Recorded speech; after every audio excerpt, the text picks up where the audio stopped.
like to give the females a lot more space. So we're going to have a conveyor belt going to the preteens, getting them to make space. The team want to ensure the capuchins spend the rest of their lives being as happy as possible. And although this move is a mighty task for the park, it'll be worth it for the capuchins. That's it then. What do you think? Everyone say?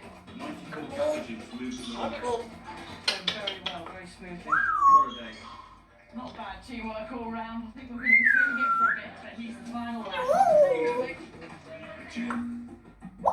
But the male-female swap is not quite as simple as it seems. One of the park's original capuchin boys, TJ, is currently homeless. A few days ago, he was introduced to all the other male capuchins, but it didn't go well. The team were worried he was going to start a fight, so he had to be removed.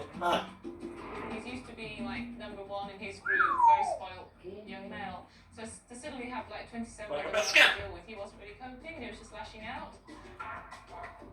The team has made the radical decision to let TJ live with the 68 girls.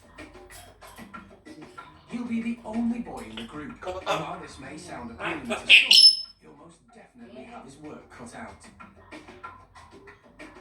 The girls do a lot of politics, and they could like use him and abuse him. So it is actually he's got quite a hard job. Like controlling those females and not causing any trouble, not having too many biases, because that will only upset his other girls.